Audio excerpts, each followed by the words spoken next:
Ni farfannaadhaan waaqeffanna haleluuyaa. Afurri waaqayyoon wajjiniin jira. Argamuun waaqayyoo as gidduu jira. Haleluuyaa. Meeja keenya warra buufanne ammas waaqayyoon waaqeffachuu keenya itti fufna. Haleluuyaa. Guddummaa waaqayyoo, gaarummaa waaqayyoo, araara isaa yaadamee waaqayyoon hin galateeffanna yeroo kana. Haleluuyaa. Afura keenyaaf yaada keenya sassaabannee meenatti dubbadhu jennaan yeroo kana na argadhu jennaan. Haleluuyaa. Itu si wajjin waliin argin galgala kana mana kana keessaa ba'uun barbaaduttiin jenna. Haleluuyaa. Garaa keenya irraa mee waaqayyoon barbaaddanna natti dubbadhu natti bu'i jennaani. Faarfannaa kana keessaa natti dubbadhu natti bu'i jenna. Haleluuyaa. Waan finnee dhufnee fuula waaqayyoo duratti dhiyeessina. Haleluuyaa. Waaqni aniifis waaqeffannu firoota koo waaqa arguudha. Waaqni aniifis waaqeffannu waaqa dhaga'uudha. Waaqa qaqqabatuudha. Haleluuyaa. Yeessaa fuula isaa dura kaa'a. Haleluuyaa. Maqaa isaa guddaa kana waamaa jajadhaa waaqayyoon. Haleluuyaa. Ulfinni kee mana kana keessa haa guutu. Ulfinni kee natti haa mul'atu jenna galgala kana. Itu natti hin bu'in na biran darbiin. Itu natti hin dubbatiin na biran darbiin jenna galgala kana. Haleluuyaa.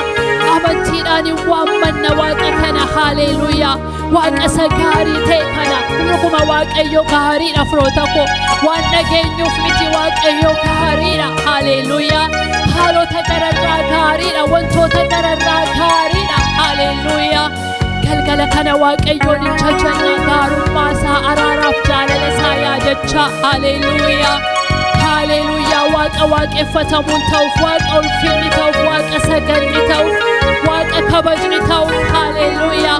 Inni jennaan aniifis galgala kana dhufne as isa waaqeffachuu dandeenye. Waaqni aniifis waaqeffannu kuni waaqa nama dheebudha. Haleluuyaa.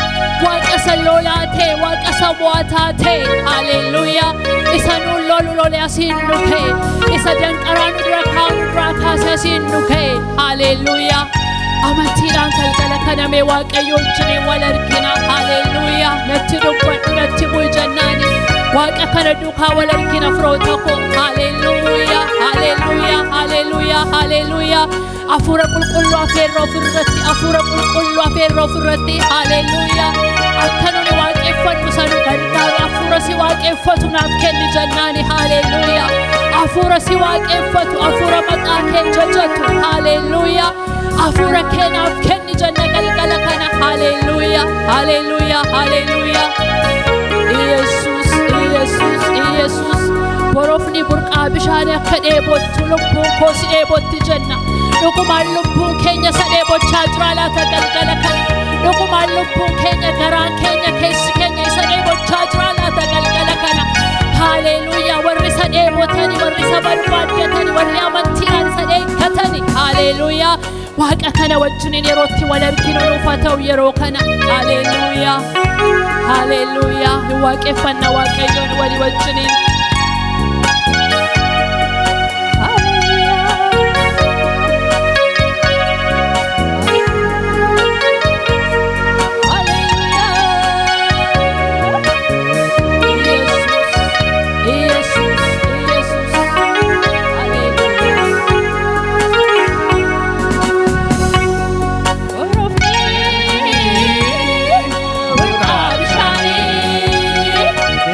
Hey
kanko Yesus Nagabo, Nagabo kanko Yesus lumfako Nagabo kanko Yesus lumfako Nagabo kanko Yesus lumfako Nagabo kanko Yesus lumfako Nagabo kanko Yesus lumfako Nagabo kanko Yesus lumfako Barong Kegatisa Hale Yesabosa Pagkakeso kita Madana Makosa Afurikan nani Napemo Gatisa Sandaling kailaman Nakakabalisa Ayun pelele Bukako Sinipin pa rin Alis mo kordera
akkamitti si dhageetta si to'addanaan gaarummaan kan keerumsa ormatti baruu danda'e akkamitti si dhageetta si to'addanaan deddeebitti na haasofsiisa haala keessa jiru yaabbiin koo hirmaataa isa jiru ofii kooti olee mutti ani oole jeeku akeeraas malee jireenyi dhibame jiru deddeebitti na haasofsiisa haala keessa jiru yaabbiin koo hirmaataa isa jiru ofii kooti olee mutti ani oole jeeku akeeraas malee jireenyi dhibame jiru.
Hallelujah, hallelujah, galateeffanna hallelujah, hallelujah, waaqayyoof galannaa ta'utti fufnee waaqayyoon hin waaqeffanna.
keessa guddaa ol qabna yaa Waaqayyo maqaa keessa guddaa eebbisna Yesuus galanni siif haa ta'u galanni siif haa ta'u Yesuus haleluuyaa galanni siif haa ta'u galanni siif haa ta'u si galateeffanna haleluuyaa qooqanu laatteen afaannu laatteen yaa Waaqayyo si galateeffanna haleluuyaa riibaa gaadana maqasan turi biqilina maqas reepaayana maqasan turi biqilina maqas haleluuyaa galanni siif haa ta'u ulfinni siif haa ta'u galanni siif haa ta'u ulfinni siif haa ta'u haleluuyaa yeroo nu laatteef yaa Waaqayyo carraa nuuf laatteef maqaa kee akka ol qabnu maqaa kee akka eebbifnu haleluuyaa waan nu gooteef si galateeffanna galanni siif haa ta'u haleluuyaa haleluuyaa Waaqayyo gooftaan koo si na eebbisu.